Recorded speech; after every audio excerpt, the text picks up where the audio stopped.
دوستو، بزرگوں اور بھائیوں، ہم مسلمان ہیں۔ اللہ تبارک و تعالیٰ نے جو دین برحق ہمیں عطا فرمایا ہے، وہ دین ہماری تمام ضروریات کو پورا کرتا ہے۔ ہمیں یہ حکم دیا گیا ہے کہ ہم اللہ سے جب بھی مانگیں دنیا اور آخرت کی بھلائی مانگیں۔ ہمارے ہاں چونکہ ایک بڑا طبقہ ایسا ہوتا ہے الا ماشاء اللہ جس کو دنیاوی ضروریات پوری طرح گھیر لیتی ہیں اور دنیا داری کے مسائل ذہن پر، دل پر پوری طرح حاوی ہو جاتے ہیں۔ ہر وقت تصور یہی رہتا ہے کہ کسی طریقے سے میری دنیا داری مضبوط ہو جائے، میری دنیا داری مکمل ہو جائے، میرے روزمرہ کے کام پختہ ہو جائیں۔ اس کا لازمی نتیجہ یہ نکلتا ہے کہ انسان دینی کاموں کو بھی معاذ اللہ دنیا کے لیے کرنا شروع کر دیتا ہے۔ کعبۃ اللہ میں جا کر بھی، بیت اللہ شریف کا طواف کر کے بھی، حجر اسود کے بوسے کے بعد بھی، مقام ابراہیم پر نفل پڑھنے کے بعد بھی، حتیٰ کہ نبی اکرم صلی اللہ علیہ وسلم کی بارگاہ عالی مرتبت کی حاضری کے دوران بھی الا ماشاء اللہ لوگ دنیا ہی مانگتے رہتے ہیں۔ میرا فلانا کام ہو جائے، میرے بچوں کے معاملات سنور جائیں، فلاں کا مستقبل بہتر ہو جائے۔ دنیا کی خیر اللہ سے مانگنا برا نہیں، لیکن صرف دنیا ہی مانگنا اور اپنی آخرت کو فراموش کر دینا۔ اللہ فرماتے ہیں وَالْآخِرَةُ خَيْرٌ وَأَبْقَىٰ، آخرت تمہارے لیے بہتر بھی ہے اور ہمیشہ باقی رہنے والی بھی ہے۔ قرآن مجید نے سورہ بقرہ کے اندر قریش مکہ کی اس عادت کا ذکر کیا ہے۔ فرمایا جب وہ حج کرتے تو ان کا طریقہ یہ تھا کہ وَمِنَ النَّاسِ مَن يَقُولُ رَبَّنَا آتِنَا فِي الدُّنْيَا، ان میں سے کچھ لوگ یہ کہا کرتے تھے کہ یا اللہ ہمیں دنیا عطا کر دے، ہمیں دنیا دے دے۔ رب فرماتا ہے وَمَا لَهُ فِي الْآخِرَةِ مِنْ خَلَاقٍ، ان لوگوں کا آخرت میں کوئی حصہ نہیں۔ مانگی بھی ہے تو صرف دنیا، حج کر کے بھی دنیا، اللہ کے گھر جا کے بھی دنیا، شیخ کا بیعت ہو کے بھی دنیا، دینی محفل سے مراد بھی یہ، دینی اجتماعات کر کے بھی، دینی مدارس قائم کر کے بھی، خانقاہ کا، مسجد کا ماحول بنا کے بھی، اس سے بھی مطالبہ فقط دنیا کا۔ ان کفار کی اس عادت کو ذکر کر کے ہمیں سمجھایا گیا کہ جو فقط دنیا مانگتا ہے اس کا آخرت میں کوئی حصہ، اور فرمایا کچھ لوگ ایسے ہیں وَمِنْهُمْ مَن يَقُولُ رَبَّنَا آتِنَا فِي الدُّنْيَا حَسَنَةً، اچھا انہوں نے دنیا بھی مانگی تو صرف دنیا مانگی، حسنہ نہیں مانگی۔ اور یہاں فرمایا کچھ لوگ ایسے ہیں جو رب سے کہتے ہیں یا اللہ ہمیں دنیا میں بھی بھلائی عطا فرما، دنیا بھی دے تو حسنہ دینا، وہ دنیا دینا جو ہمارے دین کو تقویت دے، وہ دنیا دینا جو ہمارے اعمال حسنہ کو مضبوط کرے، دینی معاملات کو تقویت دے، دنیا بھی وہی عطا فرما۔ اور ساتھ کہتے ہیں وَفِي الْآخِرَةِ حَسَنَةً، یا اللہ ہمیں آخرت میں بھی بھلائی ہی عطا فرما، وَقِنَا عَذَابَ النَّارِ، اور ہمیں دوزخ کے عذاب سے بچا، أُولَٰئِكَ لَهُمْ نَصِيبٌ مِّمَّا كَسَبُوا، فرمایا ایسوں کو ان کی کمائی ہی ملے گی، جو انہوں نے کیا ہے وہ خوش نصیبی انہیں ضرور میسر آئے گی، چونکہ دنیا بھی مانگ رہے ہیں، آخرت بھی مانگ رہے ہیں۔ ہمیشہ کوئی بھی کام کریں کسی قسم کا بھی، اس میں یہ دیکھیں کہ کیا اس میں میرے لیے کوئی ذخیرہ آخرت بنے گا، کیا یہ کام میری قبر میں، حشر میں، قیامت میں میرے لیے کوئی فائدہ مند ہوگا۔ میں بڑے درد سے عرض کرتا ہوں بعض لوگ دینی کام کرتے ہیں اور ان سے جب سوالات کیے جاتے ہیں تو وہ بعض اوقات تکلیف دہ معاملہ ہو جاتا ہے کہ اس دینی کام کے پیچھے بھی وہ والا خلوص نہیں جو ایک مسلمان کا رب رسول کے ساتھ ہونا چاہیے، اس دینی کام کے پیچھے بھی کچھ دنیاوی مقاصد موجود ہیں۔ تو اگر بڑی پگڑی اور بڑے جبے کے پیچھے بھی ایک دنیا دار چھپا ہوا ہو، لوگوں کو تو دھوکہ دیا جا سکتا ہے، رب رسول کو تو نہیں نہ دیا جا سکتا۔ وہاں تو دلوں کا خلوص ہی پہنچتا ہے، وہاں تو نیتوں کا حسن ہی پہنچتا ہے۔ تو اللہ تبارک و تعالیٰ سے جب بھی سوال کیا جائے دنیا اور آخرت کی بہتری کا سوال کیا جائے۔ ایک لفظ ہے حدیث پاک میں جس کو عافیت کہتے ہیں، ترمذی شریف میں حضرت سیدنا عباس بن عبد المطلب رضی اللہ تعالیٰ عنہ، آپ کی روایت موجود ہے، فرماتے ہیں میں نبی پاک صلی اللہ تعالیٰ علیہ وسلم کی خدمت عالی مرتبت میں حاضر ہوا تو میں نے عرض کی یا رسول اللہ صلی اللہ تعالیٰ علیہ وسلم، مجھے ایسی چیز بتائیں جو میں اپنے رب سے مانگوں۔ چیز مانگنی ہوتی ہے نا، بعض اوقات موقع ملتا ہے تو کئی دفعہ انسان امتحان میں آ جاتا ہے کہ اب مجھے موقع مل گیا ہے، مجھے کہا گیا کچھ مانگ لو، تو بھلا میں کیا مانگوں۔ حضرت عباس بن عبد المطلب رضی اللہ تعالیٰ عنہ نبی پاک علیہ السلام کے پیارے چچا جان ہیں، عرض گزار ہیں یا رسول اللہ صلی اللہ علیہ وسلم، مجھے بتائیے میں اپنے رب سے مانگوں تو کیا مانگوں؟ تو حضور نے فرمایا رب سے عافیت مانگو۔ کہتے میں کچھ دن رکا، کچھ دنوں کے بعد پھر حاضر بارگاہ ہوا اور عرض کی یا رسول اللہ صلی اللہ تعالیٰ علیہ وسلم، مجھے بتائیے میں اپنے مالک سے مانگوں تو کیا مانگوں؟ تو حضور نے پھر فرمایا اللہ سے مانگنا تو عافیت مانگنا۔ بزرگ فرماتے ہیں یہ عافیت کیا ہے؟ عافیت یہ ہے کہ یا اللہ ظاہری پریشانیاں، باطنی پریشانیاں، اے اللہ ظاہر کے میل کچیل بھی دور ہو جائیں، باطن کے بھی دور ہو جائیں، اے اللہ ہر معاملے میں، ہر آزمائش میں، ہر دکھ میں ہمیں تیری پناہ نصیب ہو جائے، یہ عافیت ہے۔ اور صوفیہ کرام فرماتے ہیں عافیت سے بڑی نعمت کوئی نہیں اگر کسی کو میسر آئے تو، عافیت سے بڑا حسن کوئی نہیں اگر کسی شخص کو یہ نصیب ہو جائے۔ اور ایک اللہ والے نے تو ایک اور بڑا خوبصورت ترجمہ یہاں کیا ہے، وہ کہتے ہیں عافیت کا مطلب ہے دل کا قرار، عافیت کا مطلب ہے باطن کا سکون، عافیت کا مطلب ہے انسان کے مزاج کا حوصلہ، ٹھنڈک، بردباری۔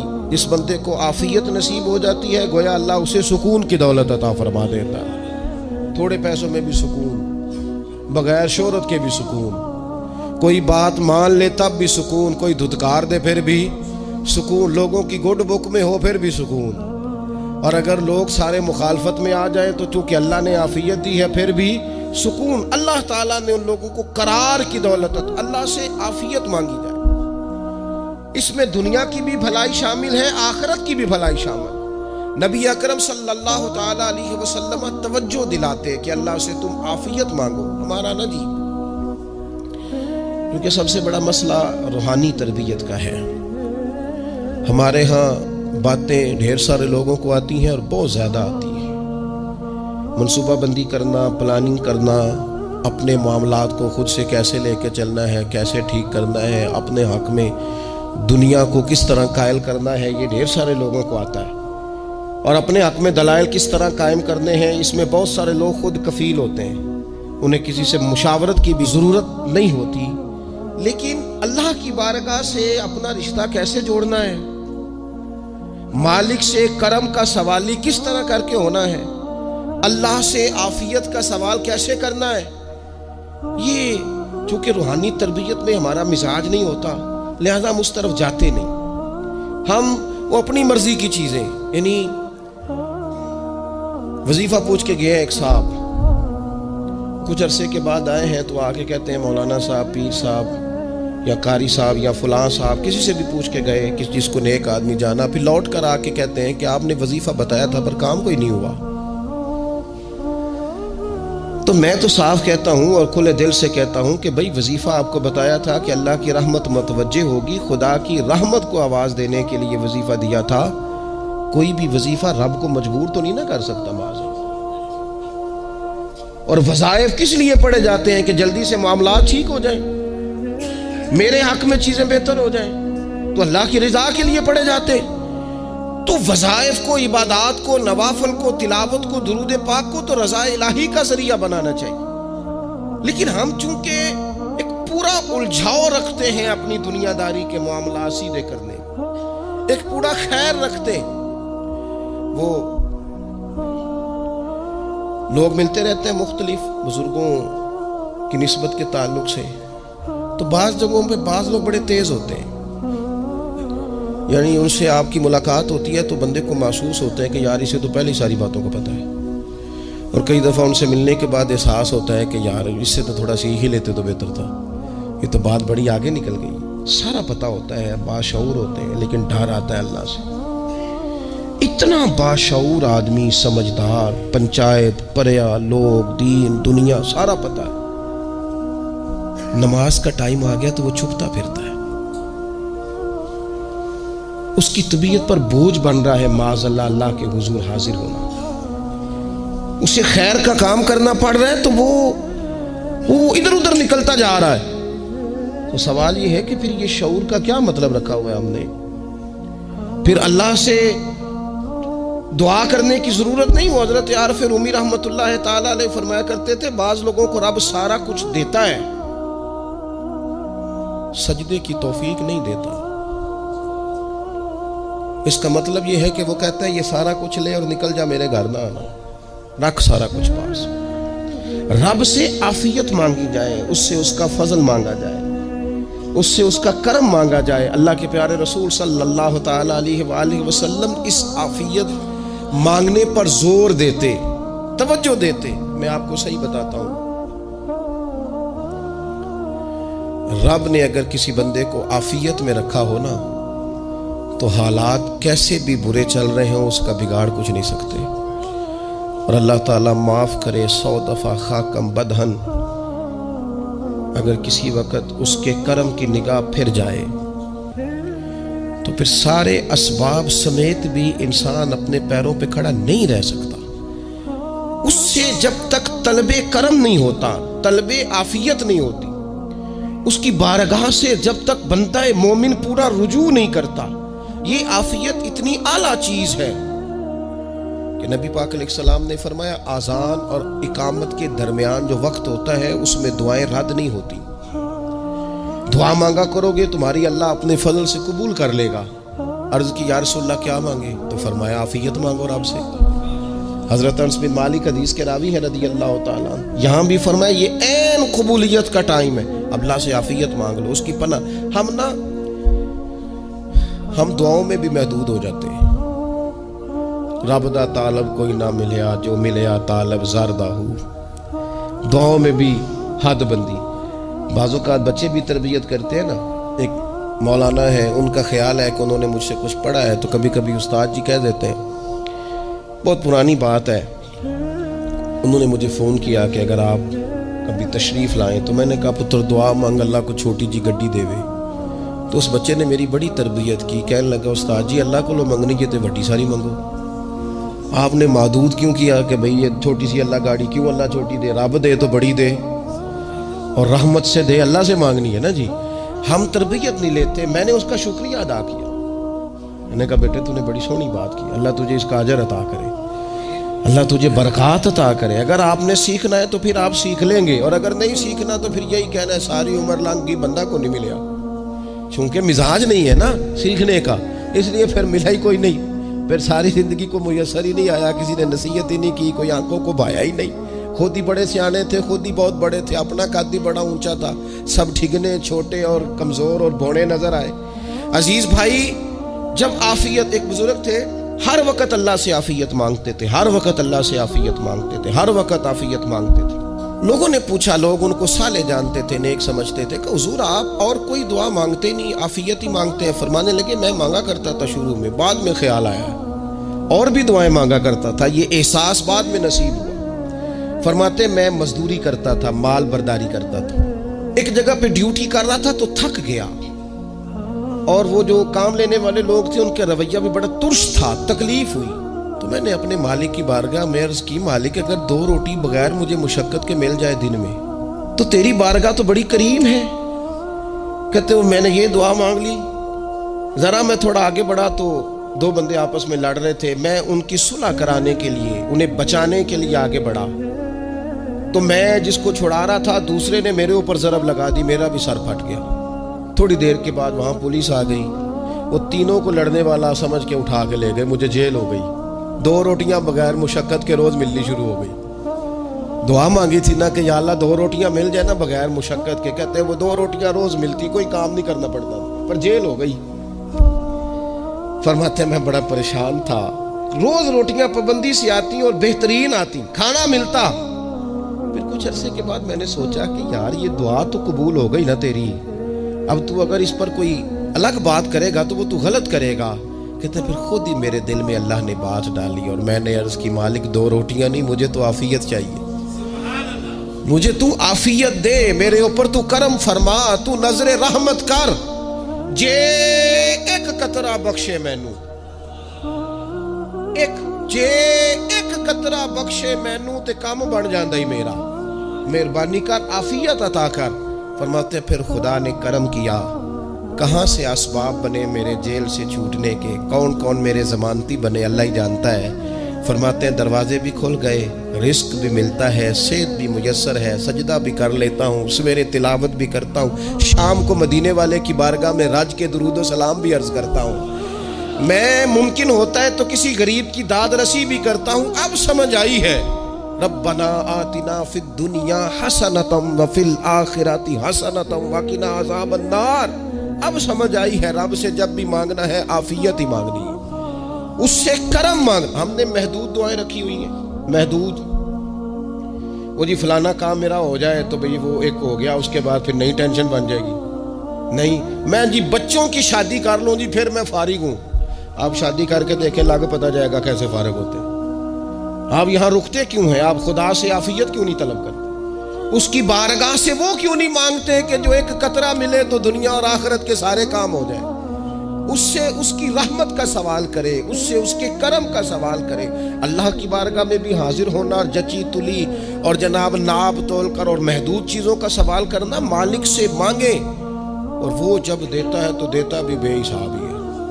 وہ جب عطا کرتا ہے تو کرم کے دروازے کھول کے عطا کرتا ہے, ورنہ تو ایک الجھن سے انسان نکلتا ہے دوسری میں الجھ جاتا ہے. ایک گتھی کو سلجھاتا ہے, پھر اقبال رو پڑے تھے, کہنے لگے میں عقل کی گتھیاں سلجھا چکا ہوں, یا رب مجھے صاحب جنوں کر دے. اللہ یہ بڑا میں نے ہیر پھیر دیکھ لیا, مجھے دیوانہ بنا, اب مجھے جنون ہو, اب میں کسی کے لیے رویا کروں, اب میں کسی کی یاد میں تڑپا کروں, اب میں رات کسی کے لیے میری آنکھیں بیدار رہیں. یہ بڑی ہو گئی دنیا داری, عقل کی گتھی حالانکہ نہیں سلجھتی, اور اقبال کہتے ہیں عقل کی گتھیاں سلجھا چکا ہوں, یا رب مجھے صاحب جنوں کر دے. اور پھر کہنے لگے بجھی عشق کی آگ اندھیر ہے, اب یہ مسلمان نہیں یہ خاک کا ڈھیر ہے. تو مٹی بن کے رہ گئے کیا؟ کہاں اپنی ساری توجہات کا قبلہ کس چیز کو؟ میرے عزیزو اللہ سے عافیت. نبی پاک علیہ الصلوۃ والسلام نے ایک شخص سے پوچھا کیا دعا مانگ رہے ہو؟ تو اس نے کہا یا رسول اللہ میں اللہ کی بارگاہ میں صبر کا سوال کر رہا ہوں. تو حضور فرمانے لگے صبر تو مصیبت پر ہوتا ہے. یا رسول اللہ پھر کیا مانگوں؟ آپ ان جملوں اور لفظوں کی گہرائی کو سمجھیں. صبر کے لیے تو پہلے مصیبت آئے گی, پھر صبر آئے گا. تو یا رسول اللہ کیا مانگوں؟ فرمایا تو رب سے عافیت مانگ. مانا کیا ہے؟ مصیبت آئے کیوں؟ اللہ تجھے اپنی حفاظت کے حصار میں لے لے. وہ وقت ہی کیوں آئے کہ جب تیری طبیعت الجھ جائے, جب تو پریشان ہو جائے, جب تو تو اللہ سے عافیت مانگنا.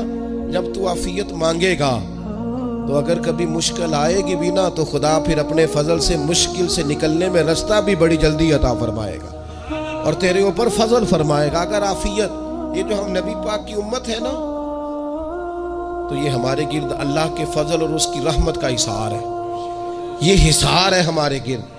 وہ درویش نے کہا تھا نا کہ کروں شکر کتنا اور کروں فخر کتنا کہ تیرے کرم نے مجھے فائز المرام کیا.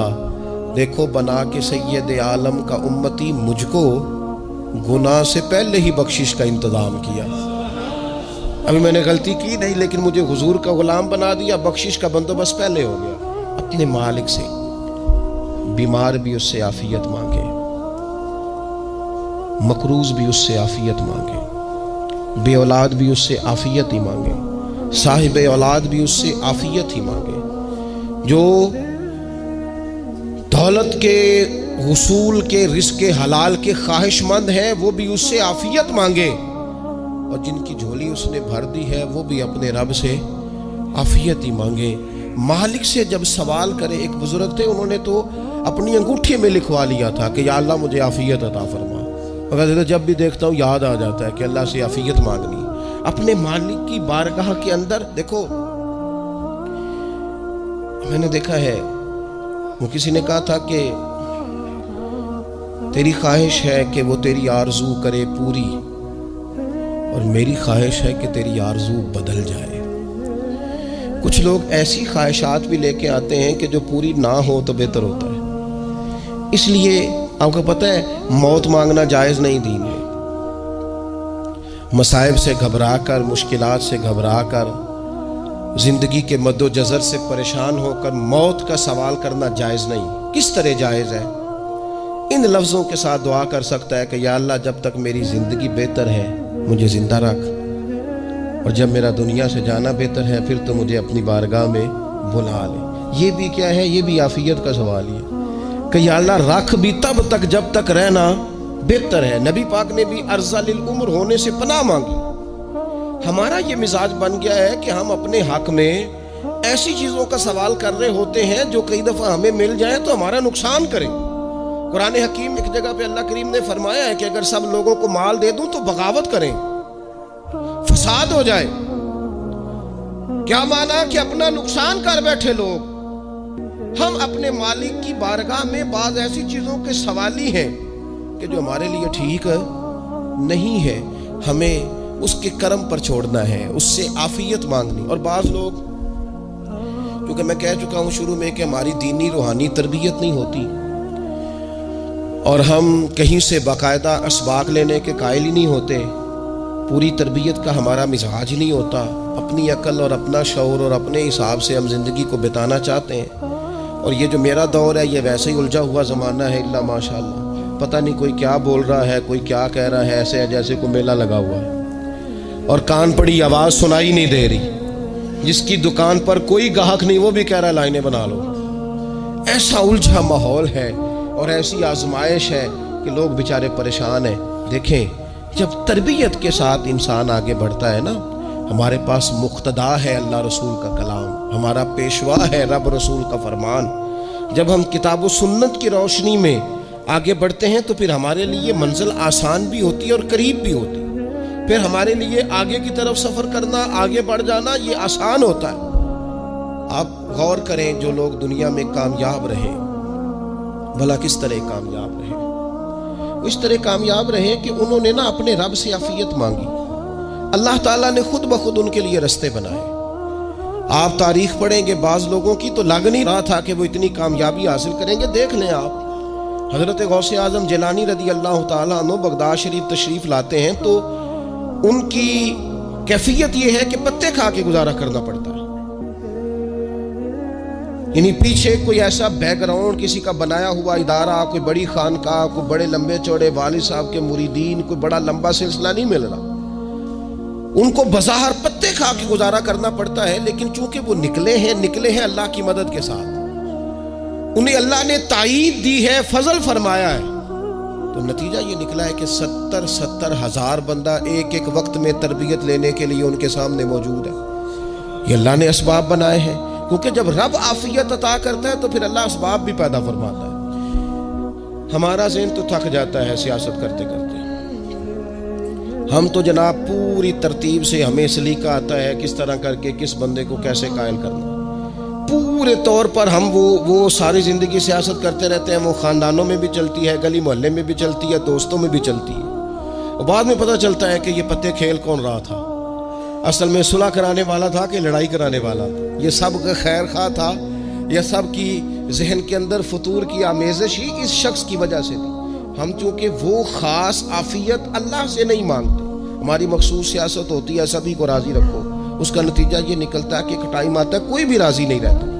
ہم اگر اپنے مالک کی طرف رجحان کریں اور اللہ نے جو ہمیں شعور دیا ہے اس شعور کو لے کر اللہ کی بارگاہ کی طرف بڑھیں. آپ یقین کریں اعلیٰ حضرت بریلوی رحمۃ اللہ علیہ کی کتابیں ہیں، ایک ایک کتاب پر پی ایچ ڈی ہو رہی ہے، اور انہوں نے 150 سال پہلے بیٹھ کر جو کچھ لکھا تھا بھائی نہیں لفظ بلفظ اس کی ضرورت آج محسوس ہو رہی ہے اور آنے والے وقت میں بڑھ رہی ہے. لیکن ان کے پاس کوئی ٹیم نہیں تھی، 50 لوگ نہیں تھے جو ان کے پاس بیٹھ کے لکھواتے. اپنا پریس نہیں تھا، ایسے لوگ نہیں تھے کہ جن کو پتا ہوتا کہ کتاب ہم کل چھاپیں گے اور اتنے فیصد یہ مارکیٹ میں نکل بھی جائے گی. ایسا کچھ نہیں تھا. کیا تھا؟ اللہ کی مدد ساتھ تھی، تائید ایزوی ساتھ تھی. اللہ نے اپنی عافیت میں رکھا تھا. قرآن مجید کی آیت کا ترجمہ کرتے ہیں نا اعلیٰ حضرت اہدنا الصراط المستقیم، یا اللہ ہمیں سیدھی راہ پہ چلا. بہت سارے مفسرین نے کہا اے اللہ ہمیں سیدھا راستہ دکھا، فرماتے ہیں اے اللہ ہمیں سیدھی راہ پر چلا۔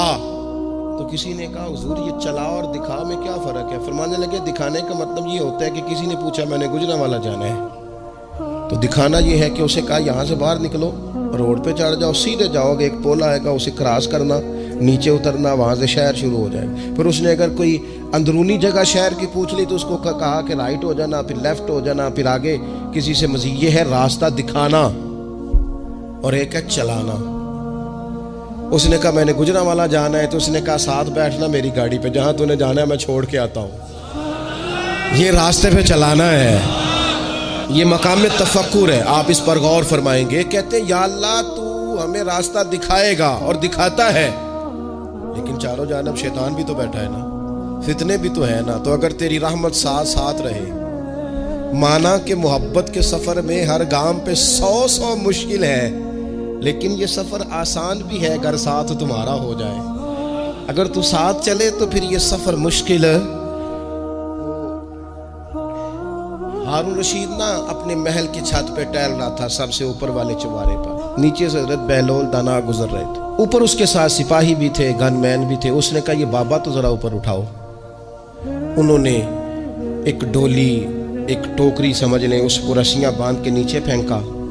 نیچے جو سپاہی تھے ان کو کہا کہ یہ بابا جی کو پکڑ کے اس میں بٹھاؤ۔ انہوں نے جبرن تھاما بابا جی کو، اس میں ڈالا، اوپر والوں نے کھینچ لیا۔ 2-3 منٹ لگے۔ ہارون رشید کے سامنے حضرت بہلول دانا پہنچ گئے تو تھوڑے ناراض بھی ہوئے کہ یہ کوئی طریقہ تو نہیں نا بلانے کا۔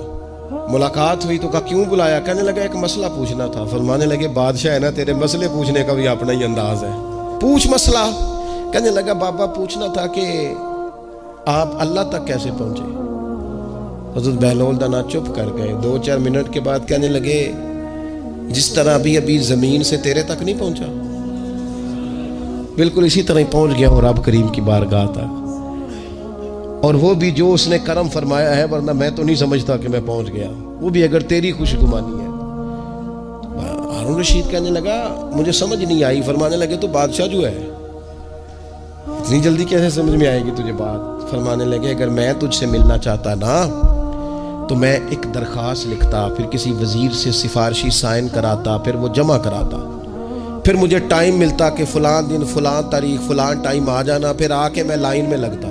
پھر بھی تو بادشاہ ہے، تیرا موڈ بنتا ملنے کا کہ نہ بنتا؟ جب میں چاہتا تو پتہ نہیں کتنا ٹائم لگ جاتا، جب تو نے چاہا ہے نا تو 1 منٹ بھی نہیں لگا۔ فرمانے لگے میں نے دعویٰ ہی نہیں کیا کہ میں جد و جہد کر کے پہنچوں گا، میں نے تو رب کی بارگاہ میں عاجزی کی ہے، پھر رب نے ہی کرم فرمایا ہے، اسی نے مہربانی کی ہے۔ مانا کہ محبت کے سفر میں ہر گام پہ 100 مشکل ہے، لیکن یہ سفر آسان بھی ہے اگر ساتھ تمہارا ہو جائے۔ اس کے کرم کا ساتھ رہا ہے، اس سے عافیت مانگی ہے، اپنے آپ کو اس کے سپرد کیا ہے تو اس نے کرم کر دیا۔ جب تک یہ مزاج نہیں ہم بناتے کہ مالک سے عافیت کا سوال کریں، اپنے آپ کو اپنے رب کے حوالے کر دیں، اس کی رحمتوں کے سپرد کر دیں، اتنی دیر تک زندگی میں ٹھہراؤ نہیں آتا، قرار نہیں آتا۔ مشکات میں موجود ہے، اللہ کے پیارے رسول صلی اللہ تعالی علیہ وسلم تیمارداری کے لیے گئے تو صحابہ کرام فرماتے ہیں وہ بندہ نا اتنا پتلا نحیف اور لاغر ہو گیا تھا جس طرح چڑیا کا بچہ ہوتا ہے، کمزوری ضعف طاری تھا۔ تو محبوب کریم نے اسے دیکھا تو بڑے کریمانہ انداز میں کریم فرمانے لگے تو کوئی دعا نہیں مانگتا، تو عافیت نہیں مانگتا اللہ سے؟ عرض کی یا رسول اللہ صلی اللہ تعالی علیہ وسلم، میں نے اپنے رب کی بارگاہ میں عرض کی ہے مالک قیامت کا عذاب بڑا سخت ہے، میں نہیں برداشت کر سکتا، تو نے اگر مجھے کوئی سزا دینی ہے تو یہیں دے لے، قیامت کو نہ دینا۔ تو کہتے ہیں محبوب فرمانے لگے سبحان اللہ، او خدا کے بندے تو رب کی سزا دنیا میں بھی نہیں سہ سکتا، اللہ سے یہ بھی سوال نہ کر، تو رب سے کہہ ربنا آتنا فی الدنیا حسنۃ وفی الآخرۃ حسنۃ وقنا عذاب النار۔ تو رب سے دنیا میں بھی حسنہ مانگ، بھلائی مانگ، تو آخرت کے لیے بھی بھلائی مانگ، تو اس سے عافیت کا سوال کر۔ تو نے یہ سوال کیوں کیا؟ عرض کی یا رسول اللہ کرم ہو گیا ہے، مجھے سمجھ آ گئی، اب میں اسی طرح ہی کروں گا۔ عزیز دوستو، ہم کہاں سہ سکتے ہیں؟ ہم دنیا میں رب کی سزا ہم نہیں سہ سکتے، ہم کمزور ہیں تو گرمی نہیں سہ سکتے، شدید سردی نہیں سہ سکتے، شدت کی بھوک لوگ نہیں سہ سکتے، کوئی آزمائش نہیں سہ سکتے۔ وہ جو لوگ بعض اوقات کہہ دیتے ہیں نا جی فلاں چیز ہمارے اعمال کا نتیجہ ہے، تو میں کیا کرتا ہوں، نہ کو یار، ہم تو یہ بھی نہیں سہ سکتے، ہم کہاں برداشت کر سکتے ہیں، ہمیں تو وہ معاف ہی فرمائے، ہم حساب والے ہیں ہی نہیں، ہم تو صرف معافی والے ہیں۔ ہم سے نہ حساب پوچھے، اس نے حساب پوچھا تو پھر تو بڑی مشکل ہو جائے گی، اگر اس نے حساب پوچھا تو بڑی رسوائی ہو جائے گی، اگر حساب پوچھا تو مشکلات سامنے دکھائی دینے لگ جائیں گی۔ ہم سے تو وہ درگزر والا معاملہ کرے، ہم سے تو وہ کہے جا میں نے محبوب کے صدقے تجھے معاف کیا، جا تیرے لیے رحمت اور بخشش والا فیصلہ کیا۔ وہ کوئی سبب، اس کی رحمت کسی سبب کو دیکھ لے اور درگزر کر لے۔ تو آج کی پوری گفتگو میں آج آپ کو بڑی ذمہ داری سے یہ گزارش کر رہا ہوں، اللہ سے عافیت مانگے، ہر وقت عافیت مانگے۔ میری سالوں سے روٹین ہے، میں دعا مانگتا ہوں، اللہم انا نسألک العفو والعافیت فی الدین والدنیا والآخرہ۔ اور یہ خاموش تبلیغ ہوتی رہی، میں مانگتا رہا، کئی بچوں کو ویسے یاد ہو گئی، اس کو یاد کر لیں، اللہ سے عافیت مانگے، دین میں، دنیا میں، آخرت میں، اس کو اپنا مزاج بنائیں۔ اللہ تبارک و تعالی ہم سب کو عافیت نصیب فرمائے۔ آخر دعوانا الحمد۔